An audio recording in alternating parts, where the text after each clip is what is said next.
It's 7 minutes past the hour. I say we get started. Yonatan is the generous soul who prepared the slides for today. So Yonatan, you're welcome to share your screen when you're ready. Today we're talking about Parshat Ki Teitzei, which we read yesterday here in Israel. And the topic will be Brotherhood, or we'll see that in a second. First of all, Gabe, do you want to do some housekeeping, or? No, everyone here is familiar with our rules, so okay. we're good. So no need. So first of all, I have a little summary of the parsha. I'll just kind of go over it a little bit. The name is Ki Teitzei, which means when you go out, and it's in Sefer Devarim, chapter 21. This parsha is the parsha with the most mitzvot in the Torah. 74 out of the 613 mitzvot, the commandments, are in this parsha. Your slide did not move. Slide did not move. Okay. It's still on the first slide. Are you sharing the first slide, or? No, let me try again. 1 second.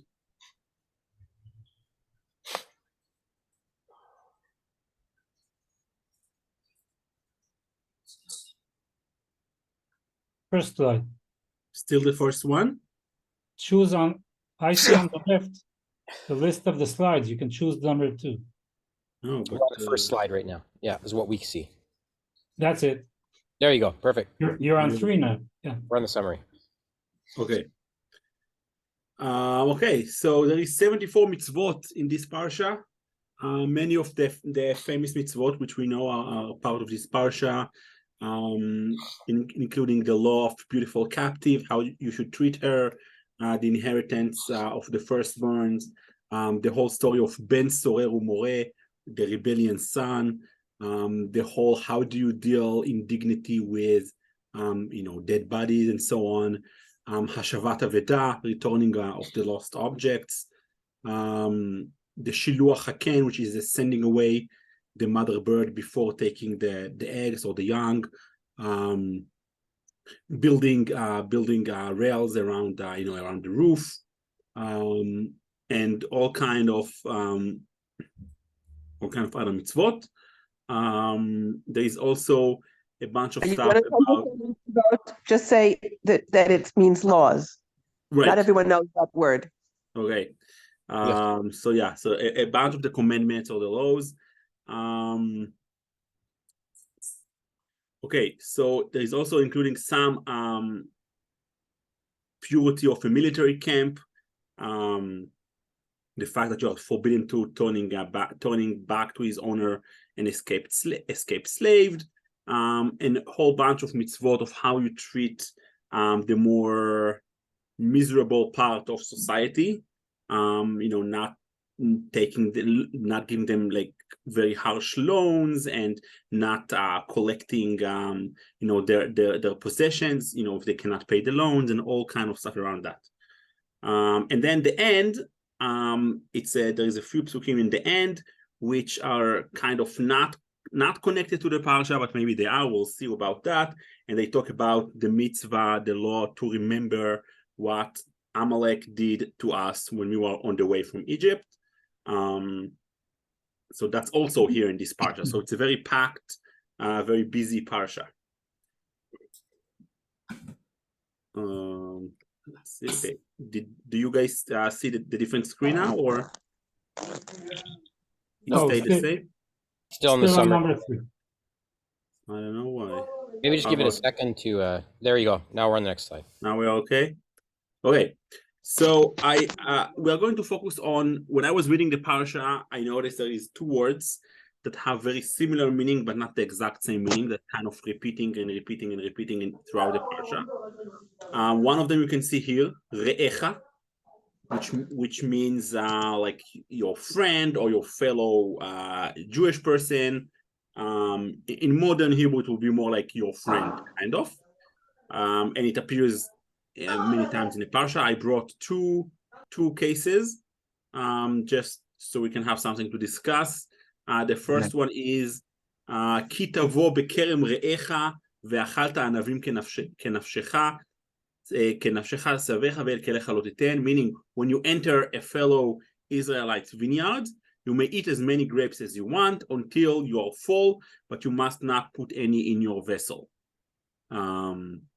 כי תבוא בקמת רעך, and then like in the same idea, וכתבת מילית בידיך וחמש לא תניף על קמת רעך, meaning when you go into a field and you pick up some grain, you cannot take with you back home. And I have a few questions here. First of all, what is happening here? Meaning, why would you even be allowed to go into somebody's vineyard or field and start eating? And what is allowed or not is forbidden. That's case number one. Case number two is this word re'echa, your friend. כי תישא ברעך משאת מאומה, לא תבוא אל ביתו לאבות אבותו. בחוץ תעמוד, והאיש אשר אתה נושה בו, יוציא אליך את האבות החוצה. Meaning, when you make a loan to somebody, and then you come to, and then he doesn't pay the loan, and you need to come and take something from his house, you are not allowed to go into the house and seize his possessions. He is going into the house, and he will bring stuff out to you, kind of to keep his dignity and to keep his privacy. And again, I wrote two questions here. What is this mitzvah and what is the reason for it? Now we are moving to, let's see, I don't know if you can see it. Okay, now we are moving to the section of achicha, your brother. And again, I brought here two cases. The first of all, very famous, if you see an ox or a donkey or something like that, that is lost, that you should take it and save it and bring it back to your brother. And then the second pasuk here is ve'im lo karov achicha elecha, meaning if he's not close to you, you don't know who he is, and then you need to keep this animal in your house until he comes and claims it. So that's case number one. And again, the word used here is achicha, your brother, but it seems like it obviously doesn't mean actually your brother, meaning, right, it sounds like a very general thing, not specific to your brother, but it does says here achicha, which again, in modern Hebrew at least, mean your brother. The second case, why is this not moving? Okay. If the second case is a very famous case, two brothers, and one of them is married, but unfortunately he dies before he's having a son. Then the wife of the dead brother is going to marry to the brother who is single. And then the son, והיה הבכור אשר תלד יקום על שם אחיו המת ולא ימחה שמו מישראל. So the first son that this new couple have, meaning the brother of the dead person and the widow, if they're having kids, so the first son will have the name of his uncle, right? So the name will not, be out of Israel, but it's not only the name, it's much more than that, meaning he is considered in Judaism as not as his father's son, but as his uncle's son. And again, I wrote here a question: why is Chim translated here as brothers? Meaning here it sounds like it does talk about brothers. That's A. In the previous case, it doesn't seem like it talks about brothers. And how is that similar or different to the story of Boaz and Ruth, the famous story, which is basically this, except they were not brothers, right? Boaz was not Avimelech's brother. He was some kind of distant relative, and he did that mitzvah, but he was not a brother, but it's still, he was still doing this. So that's the first two cases. And then the last verse I brought here is not connected to those cases, but it's also from the Parsha, and it also has the word achicha in a very interesting and different way. And it says, Lo teta'ev adomi ki achicha hu, lo teta'ev mitzri ki ger hayita be'artzo, meaning basically it says Adomi, the Adomite, he is your brother. He's your, or here in translation it says kin, but again in the Hebrew it uses the same word as achicha, as a brother, meaning what does that mean? Like obviously the Adomite, I mean he might be a kin or like a distant relative, but he's definitely not actually your brother. And I think this all kind of put in perspective, meaning if the Adomite is my brother, then what does that mean about all those mitzvot? Meaning those mitzvot that are using the word achicha, your brother, do they go for everybody? It's kind of take it like kind of to the next, like a wider level. So that's my thing. And here I have a few general questions.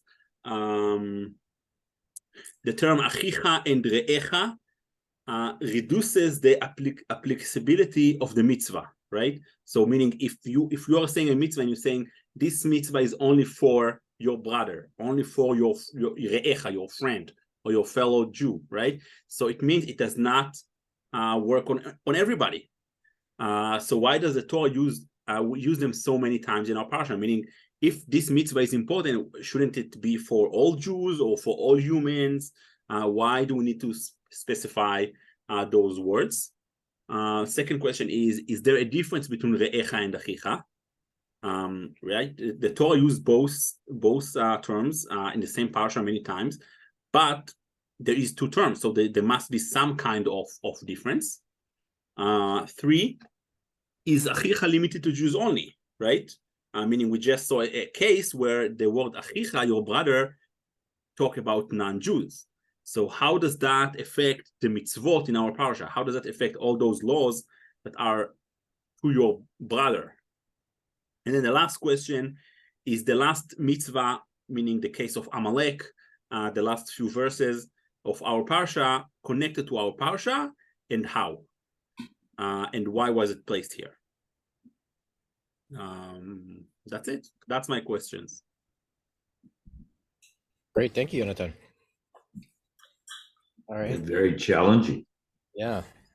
Adas, you got to make sure that we have an equal distribution of Jewish Hebrew speakers in the 2 rooms. Otherwise, it could be a challenging. I made sure to put the English translation on every pasuk, but still, yeah. Well, just the discussion about these differences in words Right. is, it takes Hebrew speakers to kind of help dig into it, I think. Yeah, I did, Gabriel. So we're good. I figured you would. Okay.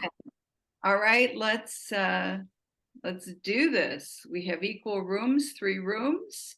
Do it. And so here we go, everybody. We'll see you in the breakout rooms. So we were in room 2. So who was in room 1? Let's start with room 1.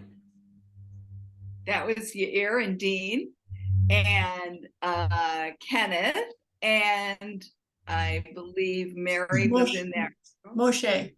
Jocelyn, Moshe, yeah. All right, so it's a room of big hitters. Let's see, where did you guys go? Your microphone is muted here. I must say that Dean had so many wonderful. It would be best if you share your thoughts. You're muted too, Dean. You got to unmute. Well, I mean,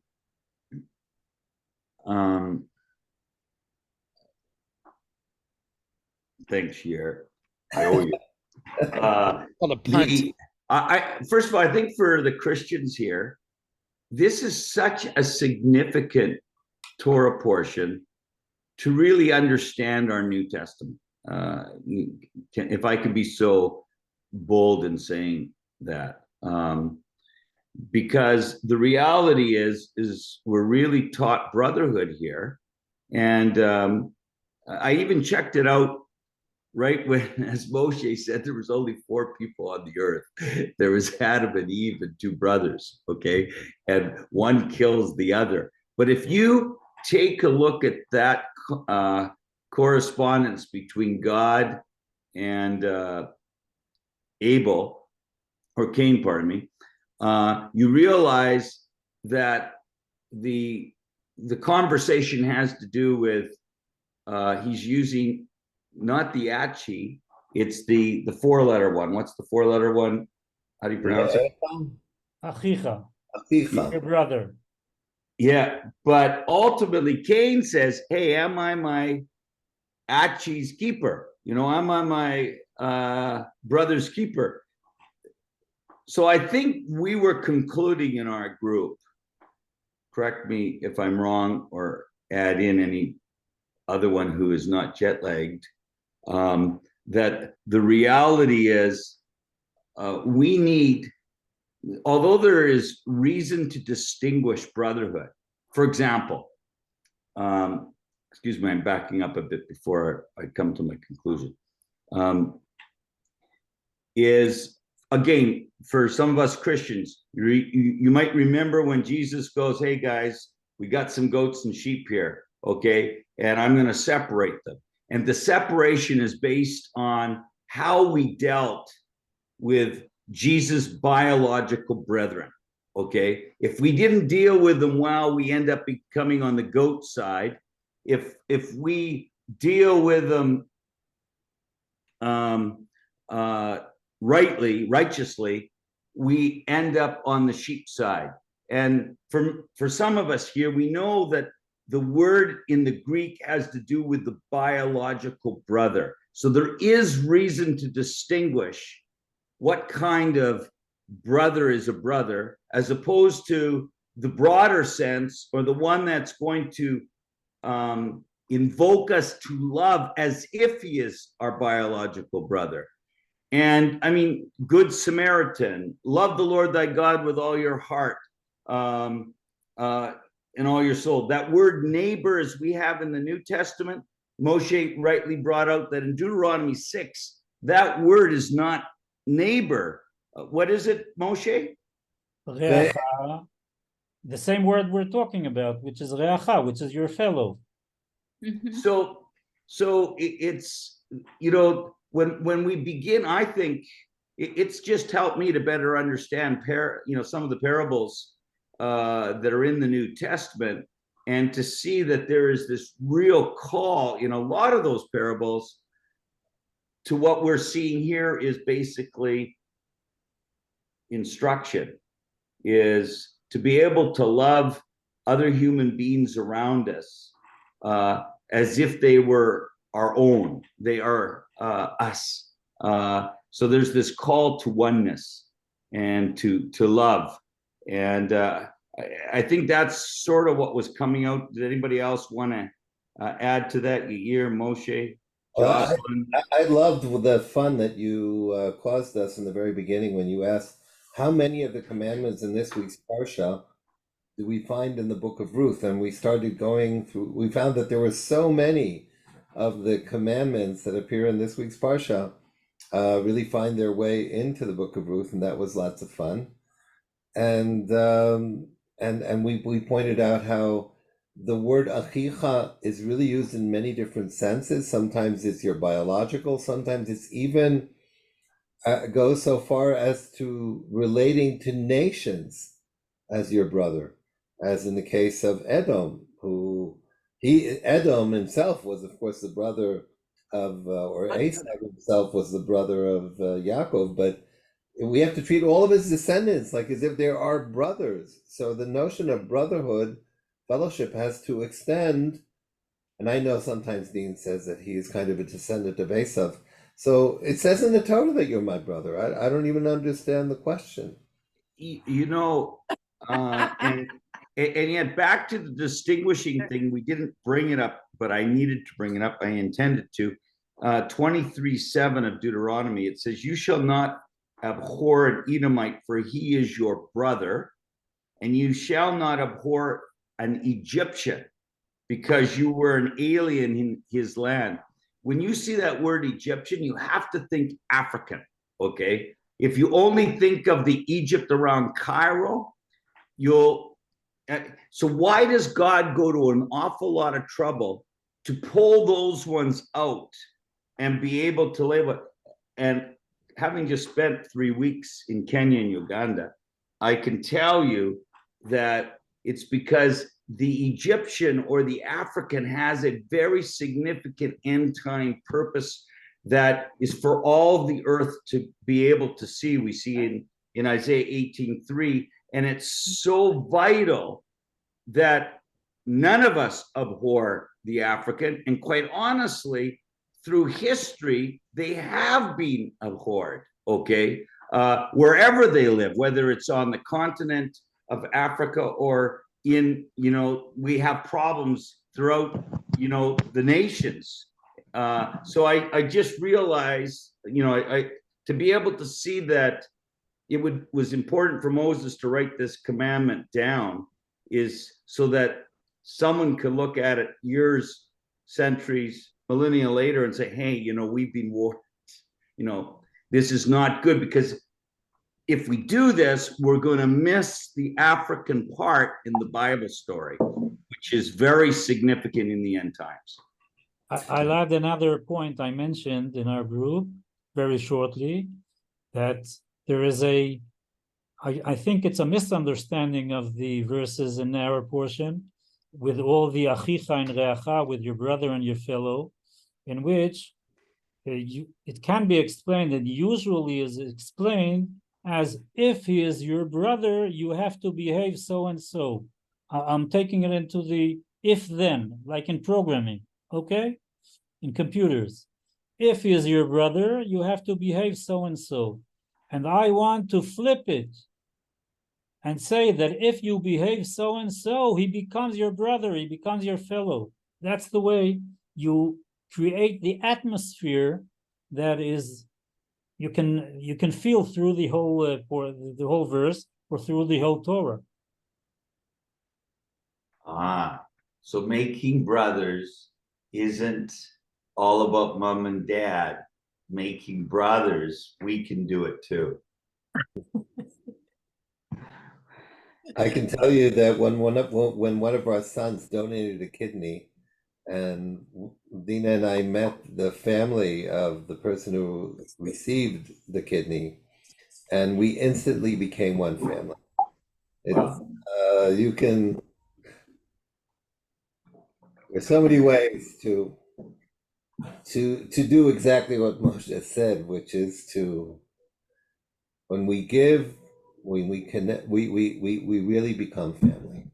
And that's the way God wants us to achieve the at oneness that is him, because he is one, and he wants all of us to come together as one. And what a coincidence. My son donated the kidney too. Wow, wonderful. I didn't know that. Good to know. Wow. Beautiful. So, Beautiful. wow. So nice. All right, let's hear. I was in room 2, and we had Jonathan, Peg was with us. We had Eva, and we also had Phoebe, who was with us. And I think I was wrestling with, during our discussion, like I was just kind of putting in tension this idea. I wanted to bring kind of a balance to, some people like to talk about, this global brotherhood with a very big heart. But then I was trying to just push in the idea that you can't be everything to everybody, because then you destroy any of the distinctions. So the idea there is, if you're a father to a child, and then you create this nice idea in your head that you have to be the father to all children, then you can't be a father to your child the way that you need to be, because you're too busy chasing around doing everything else everywhere else.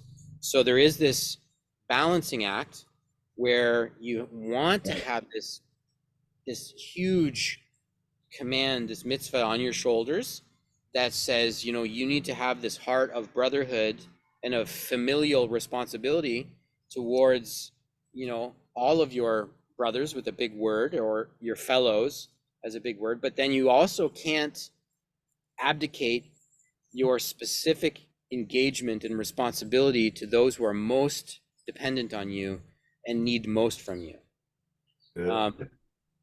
And that's kind of like a tension that in this limited world we have to deal with, right? We can't just think in terms of like these absolute, grandiose statements. They can fall apart in practice. So anyway, that was just one of the kind of tensions that I was kind of like bouncing around with while we were discussing. Did anybody else from our room? Oh, sorry. Yeah, go ahead. We've been having this exact conversation since we left Africa, because I have dear friends who used to have a home for boys in Rwanda. The husband's Rwandese, the wife is Canadian, beautiful couple. Through a series of events, they decided to leave Rwanda, move to Canada, and he couldn't get settled there. They have 2 sons, beautiful family, and he felt like a refugee. So he went back to Rwanda, but she stayed in Canada with the boys. He's doing some arts ministry stuff there, raising up, young men and their gifts and callings, but his own kids are homeless. I mean, fatherless in Canada. Right. And it's like, he has a gift to help people. He has a gift to raise up sons, but not at the expense of his own sons being fatherless in Canada. And so, what's our first responsibility? I think Alan really referenced it when he said there are a series of concentric circles, with the tightest circle in the middle where the greatest responsibility is, and then, moving outward and being able to discern where the circles are that we have the greatest sphere of influence and responsibility, and not jumping circles to the outside and then neglecting the ones that are inside. And so it's really an important thing for us to think about, where we're being called to not love less or more, but where we have the greatest influence and responsibility, I guess. Mm-hmm. Well, I'd like to build on something that Lisa just said about these concentric circles of affiliation and closeness and distance. Judaism is a particularistic religion with a universal outlook. Christianity tends to be a universal religion with a universalistic outlook. So there's a slight philosophical difference there. And in Judaism, it's nuanced through the halacha, through the different laws on how we treat strangers, how we treat non-relatives, how we treat people from other nations, so that we give the maximum amount of social, political, and or human rights, if you will, but still hold close to those obligations that we have to blood relatives.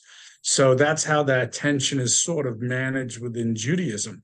But it comes from the fact that the religion is not a proselytizing religion. The whole world does not need to be Jewish in order to go to heaven or anything like that. So it's particularistic for the Jewish people, but it's got a universal outlook. So that's the philosophical nuance, I think, with what Lisa was talking about there. But I have to point out that if not one person is doing this, but everyone is essentially doing the same thing, then those broader circles, right, are covered by many people. So that ultimately, even if each person is giving more perhaps to the closer circles than he's giving to the outer circles, but enough people are giving in their outer circles attention to the same person, so ultimately everybody gets what they need. Yeah, well, and I think also the Torah, God's instructing Moses to teach Israel to push back against the human instinct to do the opposite. The human instinct to create very strong separation. This group is bad. You guys are enemies. We don't want to have anything to do with you. In fact, we want to prevent you from thriving, right? And then it's an opposite mindset that is very natural and kind of seems to be the default mode. So with these instructions, you are given boundaries where you have responsibilities to certain people more than others, but then at the same time, there's a command to have a large heart and to expand and to be willing to step outside of whatever that kind of default me and my own kind of very closed kind of mindset. Jonathan, was there anything else that we discussed that pops out in your mind? I think that was the mains. Yeah. Peg, did you have any thoughts that from our discussion that you're muted just in case you're trying to speak?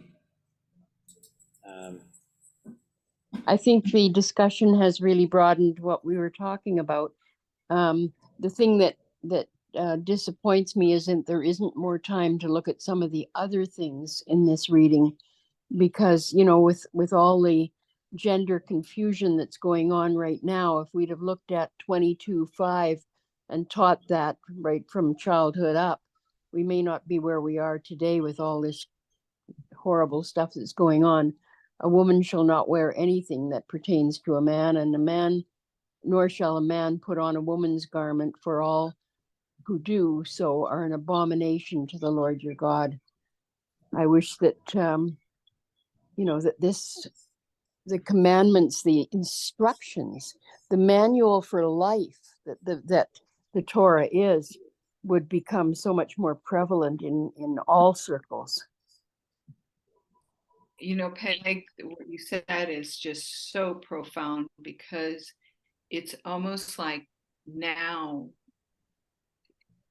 you begin to see the fallout of not engaging Absolutely. in the principles of the Torah.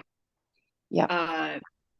And this was, this historically, this is really one of the biggest and most fundamental discrepancies when leaders in the Catholic Church all the way back cut off the Torah as not connected at all to the New Testament or to any of the Christian faith. And now you really see you saw the fallout in Europe that brought us to the Holocaust, but now we're seeing the fallout on such a global scale. All over the world. Yeah. Thank you for sharing that. I tell you, growing up, my mother, if there was one passage that was drummed into us, I think before birth, it was this one that you mentioned, wow. 22:5. I mean, here I would be with my little modest skirts, and my cousin was in her hot jeans, there. Yeah. And I was like, oh, this is horrible. Well, the world has paid a terrible price for not observing these precious guidelines.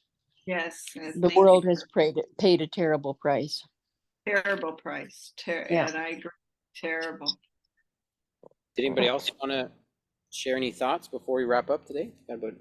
I have one thing to say that I kind of wanted to say. One of the questions I put was about the story of Amalek and why it's there, why it's connected. So when I was trying to think about it, I kind of felt something very similar to what Moshe said, where if you behave in this way, then like the person, right, like will become your brother.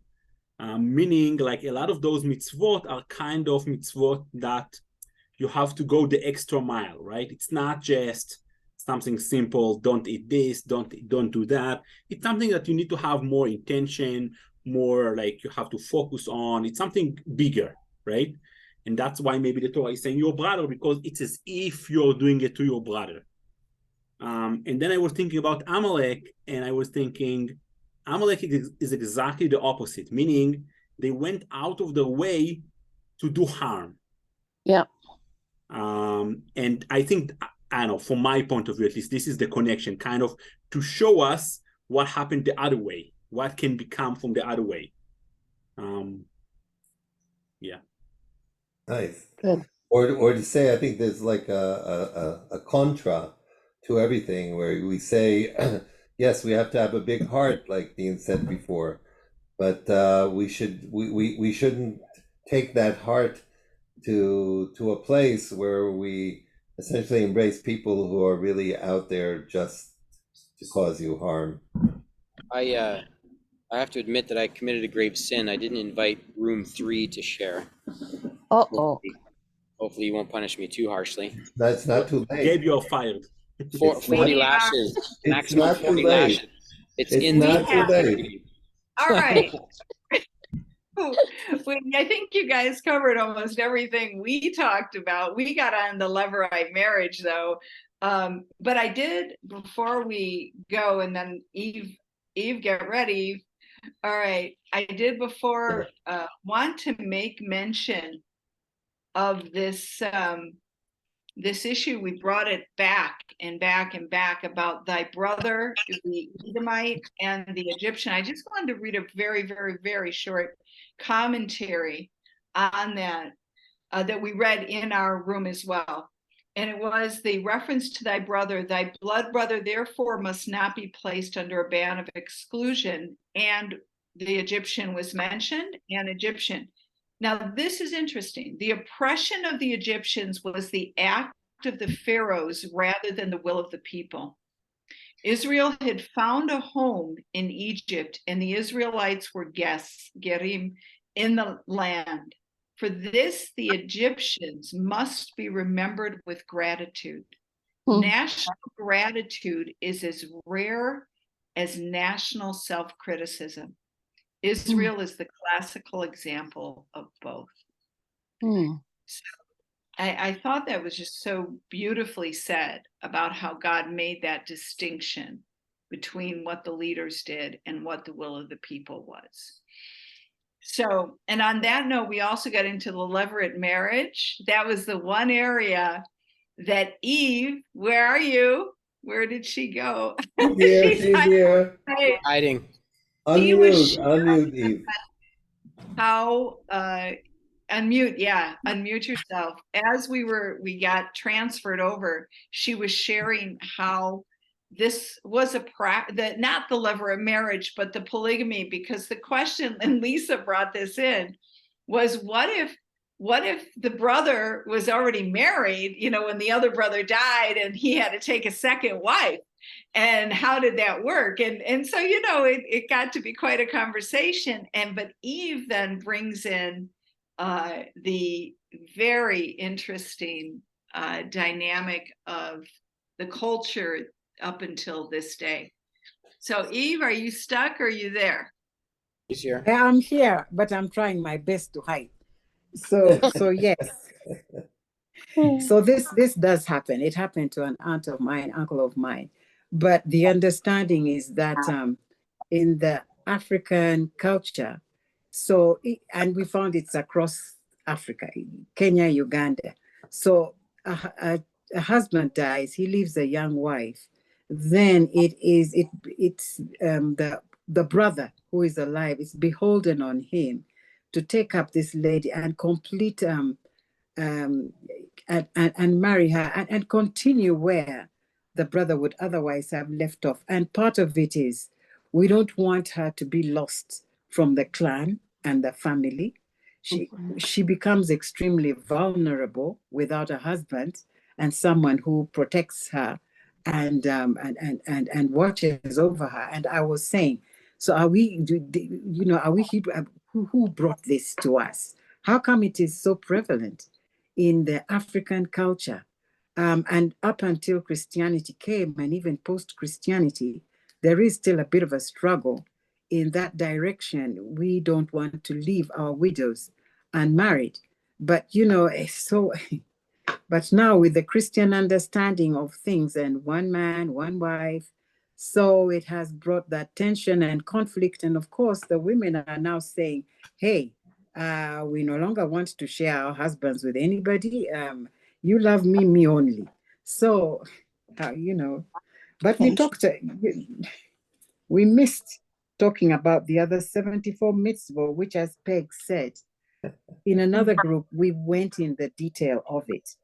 And they understanding those as Christians who missed all of that information previously, it helps us to understand how those teachings would make for a better nation, a better people, and a better world if we follow them. It speaks to so many issues about learning to know who our neighbor is. There is a way in which the world is our neighbor, but like people are trying to say, there are different ways in which they are.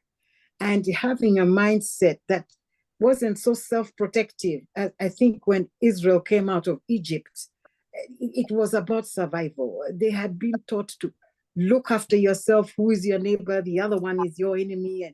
And now they were becoming a nation, beginning to again open up their hearts to extend the idea of blood brother. it's not just the blood brother, it could be in this sense and then in the other sense, and widening them up, and then looking at Christianity and showing us how we can also take this, but with a certain sort of teaching and principles in place to help us just be better people, better nations, and a better world. Amen.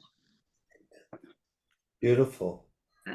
Wow. Well I'm said. so glad that Eve that we found Eve and we didn't let her hide. Yeah, it's good that we hounded her to speak. I mean, that's a good. Sometimes you have to do that to people. You know, one thing I would say, Eve, though, I think there's room within, you know, like you were saying, like with the Christian influence on that culture, I think that there's room to find interesting ways to still have that value of protecting, you know, the widows within your family, taking responsibility without it necessarily, you know, including, you know, a marriage and a sexual component. It can stay within the realm of like taking responsibility for family and protecting and having, you know what I mean?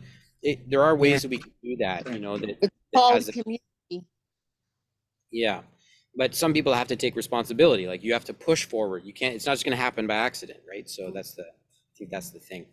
Wonderful. Anyone with a quick last thought before we wrap up? Yes, I would love to share something kind of also in honor of my my brother-in-law who passed away 10 years ago, and my sister, his wife, when we discussed the commandment of sending away the mother of these eggs, or Yeah, the birds.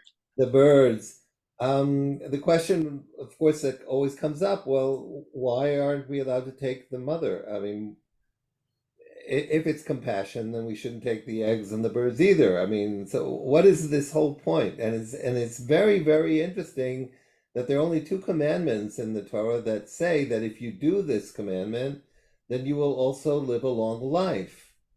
So, and the other one being honoring our parents.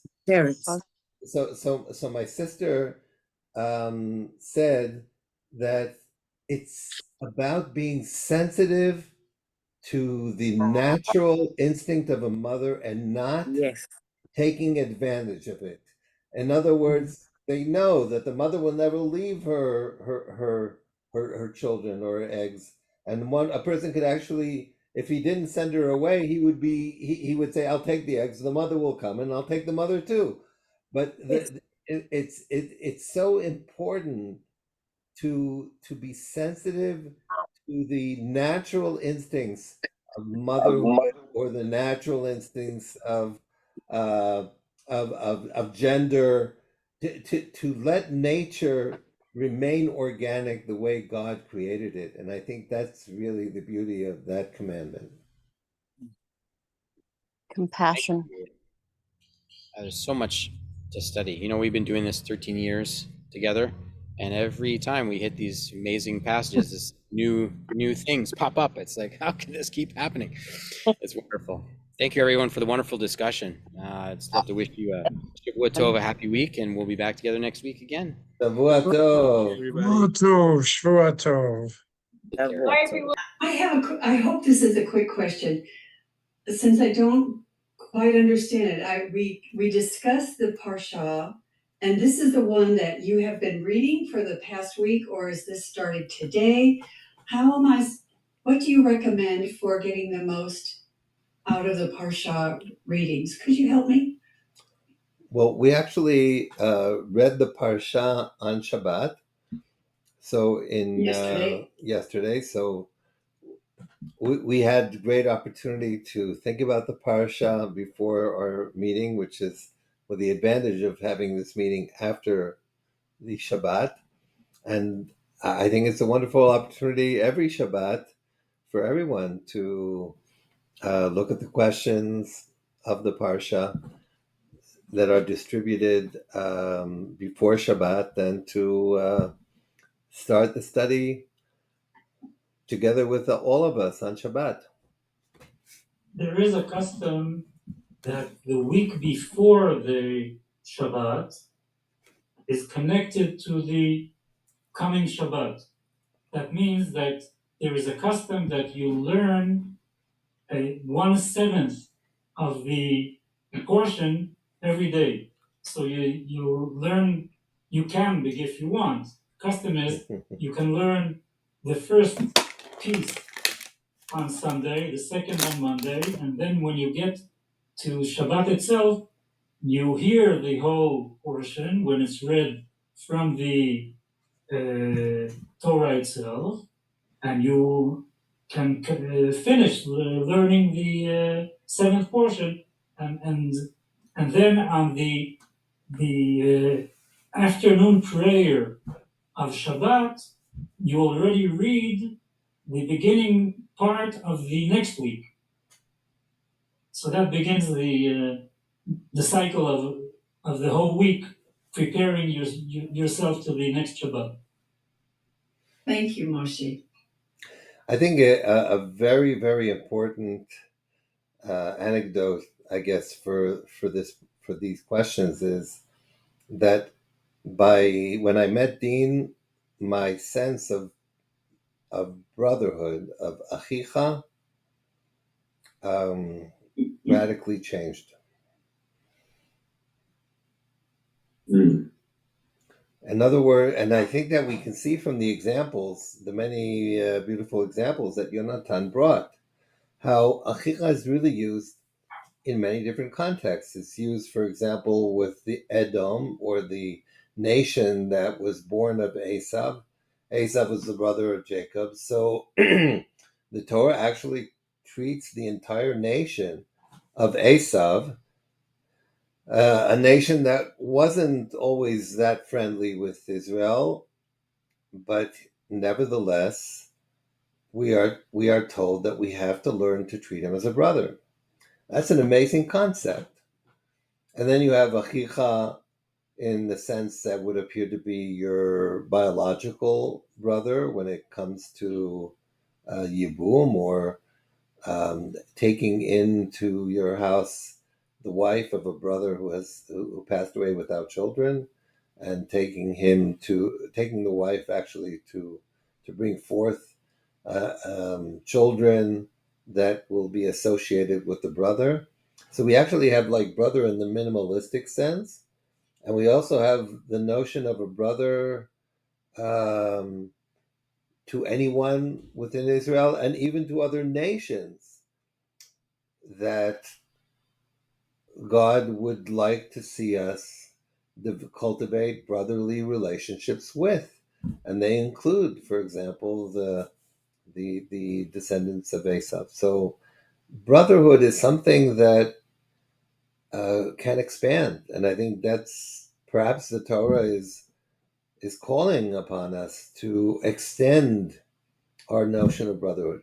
I don't know if you guys know, but in Israel, I think you see this in the United States as well. In many countries, we see more and more people referring to complete strangers as brothers. You know, they call him bro, or they call him achicha.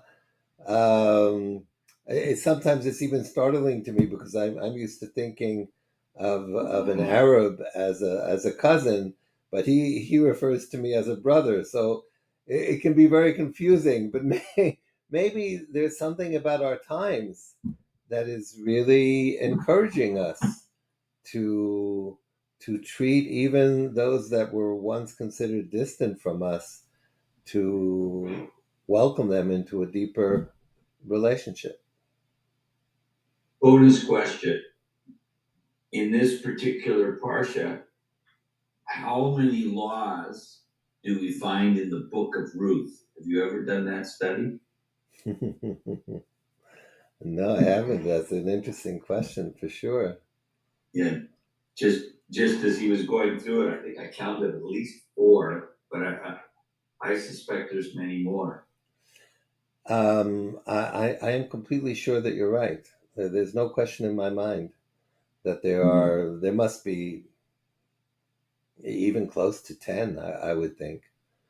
Because it's not just the commandments, they're relating to the field and making sure that the poor are able to partake of of the harvest in various ways.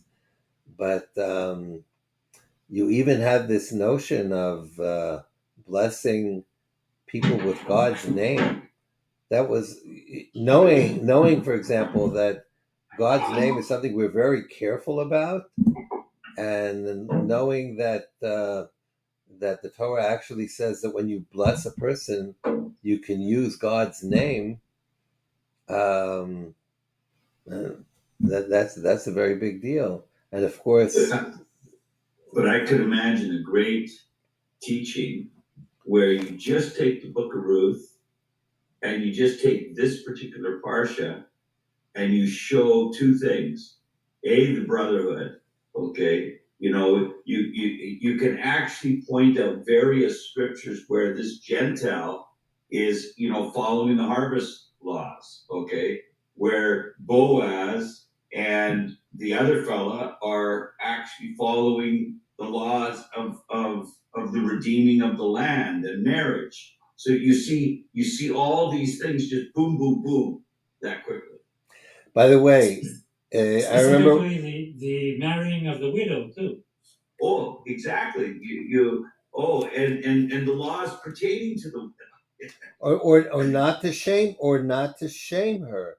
Boaz tells them not to shame her. You have so many beautiful examples in the parsha where somebody is in debt, but you will go into his house in order to take whatever is that's being used as a collateral, and in some cases you don't even ask for it because you know that he needs it for. It's the sensitivity to our fellow brother is really paramount in the parsha, and much to be learned. But that also appears in Ruth. Mm-hmm. There's an interesting idea that I think is very important, and from it you can understand the notion of the brotherhood or fellowship.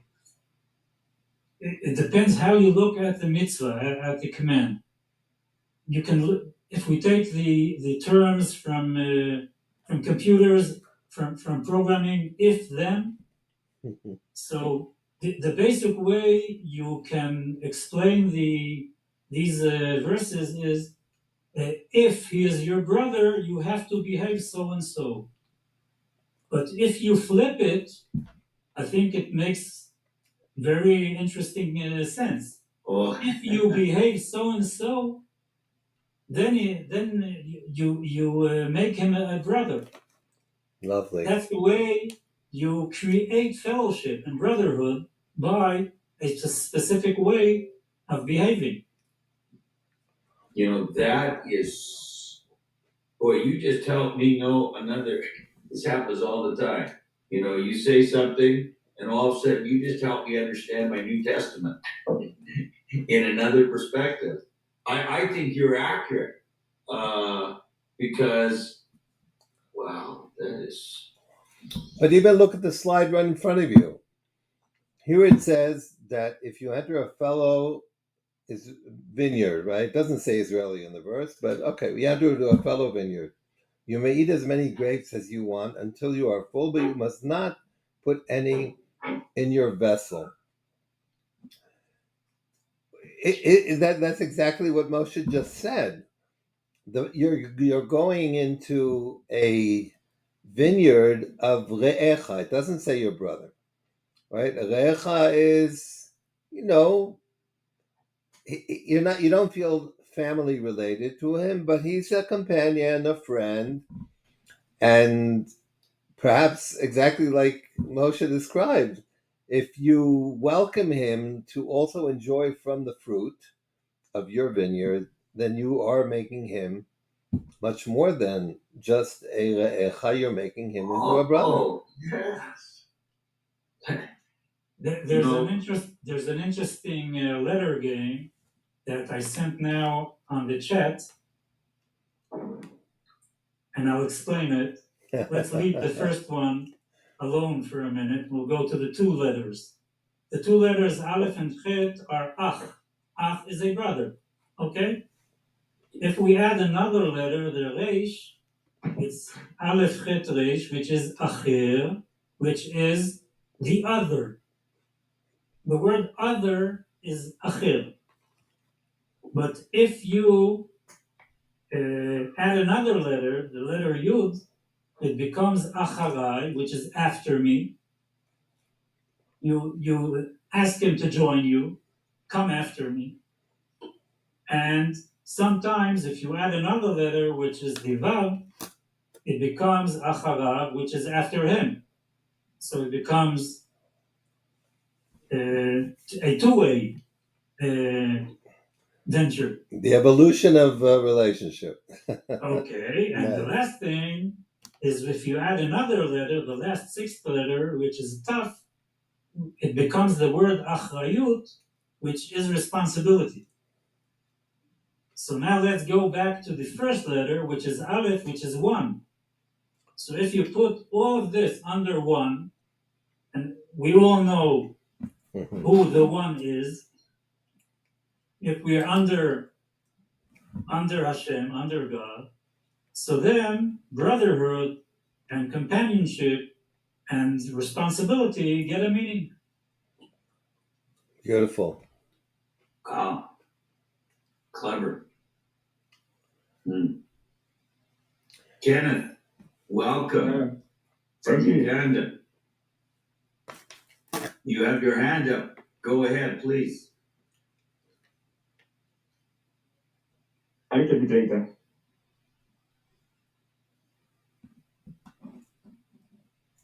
I'm sorry, Kenneth, we didn't hear you. I said a little bit later. Oh, a little bit later. Okay. Yeah. Oh, okay. Feel at home. We'll give you a chance to feel at home. Wonderful. Thanks for joining us. Mm-hmm. Who can we? Let me go to the questions. Excellent. So, which question do you want to dive into? Well, I'm taking a look at number 2, for example. Is there a difference between Recha and Achicha? And why does the Torah use both? So let's take one case which I'm sure everybody is very familiar with. When it says, love thy what? Neighbor. Right. So is that Recha or Achicha? It's a very good thought. I'm not sure. It help all of us maybe a year because it's in Hebrew.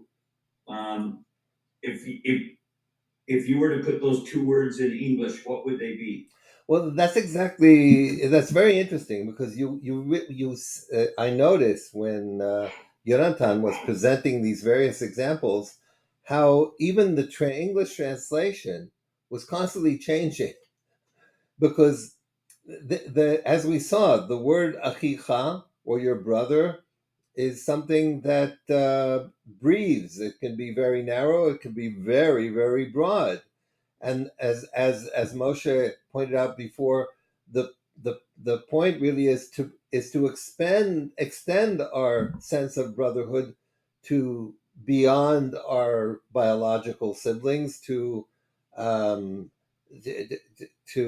the way to even neighboring or related nations like Edom. So the translation adapts to the nature, to how it's being used in the various verses. So won't really get a. So then basically, is there a difference between brother? They're both used as brother. One's more biological, and the other one is referring to something that is expanded, that could be close or far away. I think that what Moshe said earlier is very on point, in the sense that achicha, or brother, ultimately ends with achrayut, with responsibility. Just like in a family, when you have a sibling, you feel a responsibility towards that person. If you have a friend, it's less of a sense of, I have to be responsible, to take care of him. And I think that the commandment of the Haftorah Reading, which says love thy fellow, friend, neighbor. Re'echa is not the brother, and it says that you have to love him as yourself.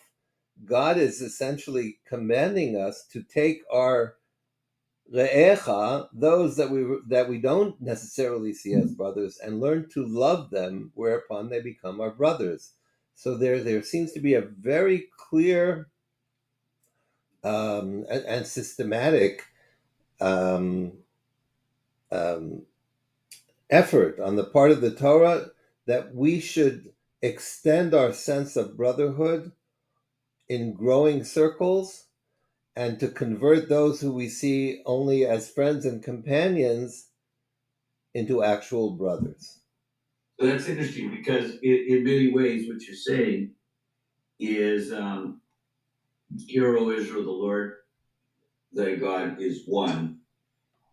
Love the Lord thy God with all your heart, soul, and strength, and love your neighbor as yourself. Those significant commands are basically teaching us to come into oneness, the same oneness that we would have with God Himself, with Hashem, is the same oneness that we want to be able to strive for with those that are placed in our lives, correct? That is not only correct, but I think that we can see that many of the commandments are very clearly designed to extend our sense of brotherhood over time. It's a process. It's not something you could just turn on, right? But if you, for example, find somebody has lost their sheep, or lost anything, and you say, and God commands you to go and take that sheep into your home and find the person who lost it, and you have to even feed the sheep until you find the person who you lost it. You are essentially being commanded to take a sheep of somebody you don't even know. You don't even know, if he's a biological brother or not. To treat him as a brother, to go ahead and make sure that he ultimately gets back what he has lost, fully fed, in the same state that you found him, and maybe even better. But that's what these commandments seem to be driving towards. And it's interesting because, there's also the distinguishing aspect of a brother who is biological, which is important for us to respect and give dignity to as well. And as an example, especially for the Christians that are with us, and this is not a revelation that many of us have, but there's a specific New Testament scripture that has been used for missionaries for years, that basically Jesus, he basically says he's separating goat from sheep, and he's basically saying, okay, you guys are the bad guys, you go over here, you guys are the good guys. And the good guys are going, hey, how did we get into the good, how did we get into the good flock? How did we end up here? He says, what least you did for my brother, you did for me. You fed me when I was hungry. Now, in this Torah portion, you have a situation where somebody didn't give bread nor water, okay? And we see the seriousness that they're basically, for 10 generations, they're like kicked out of the possibility of being a brother, okay? Of any sort. And this teaching that we have in the book of Matthew basically says, hey, you have to look after my brother. Now, if we don't have a theology where Jesus is Jewish, we won't know who his biological brothers are, to know that God distinguishes his brethren as the ones we're supposed to, if they're hungry, feed them. If they're in jail, go visit them. If they're sick, look after them. And I mean, that's the and I find when we teach that and they go into the Greek to check out that word, they go, yeah, that word in the Greek has been distinguished as the biological brother, and it helps us to better understand this relationship that we from the nations have to abide, which now we're finding out is a significant part of this week's parsha. There are two verses which have the word re'acha, your fellow, not brother, not ach, but re'acha. One is the verse you mentioned, which you brought the translation is love thy neighbor, you said. Yeah. In the Hebrew verse, it's ve'ahavta, love, le're'acha kamocha. Love thy fellow re'acha as yourself. Really? Not neighbor, not shachin. Interesting. Okay, and the second verse, which is Are you talking about Deuteronomy chapter 6? Yep. And another very interesting verse is when Moshe, as prince of Egypt, comes out and sees his brothers, and he sees one hitting the other. He tells them, "Why are you hitting lama takeh re'echa? Why do you smite your re'acha, your fellow?" So the same word, now he's hitting him. So he's a fellow. And Moshe tells him, it is not acceptable. He is a fellow, you cannot hit him. So the same word plays to the in this idea of the circles. It may be that the word brother, achicha, is a more concentric circle, and the re'acha widens it. But it doesn't have to be exactly that way. I think both, as we said in the beginning, depends upon your behavior. If you behave in fellowship, in brotherhood, he becomes your brother and fellow. There, in the example Yair brought about somebody that lost his sheep, that you have to take it into your home and feed it and so on, there's a double word. The word to return it, to return the animal, appears twice. It's hashev teshivim. Now, to translate it is difficult. So there are translations that say you surely have to return it, to emphasize the command to return. But the sages explain it that even if the sheep ran away from your home, you have to run and bring it back second time. So that's why it's written twice. Not only you brought it once, if it ran away, you have to bring it in another time. Not only twice, many times. That's the idea. But there's another idea that I saw this Shabbat, preparing for the learning, that very close to what we said in the beginning, that in the beginning you return the sheep because that is the command. But after you do it a few times, if this is your behavior, this becomes your intention, your inclination, your feeling is that you care, not because of the command, because you care for your fellow, you care for your brother. So the second hashev in the beginning is because of the command. And the second time, teshivem, is if you start behaving so and so, it will become a second nature for you. So it will change your nature. Because in the same verse it says, you cannot lo tit'alem. You cannot Ignore. move your eyes away. Ignore. From seeing the sheep.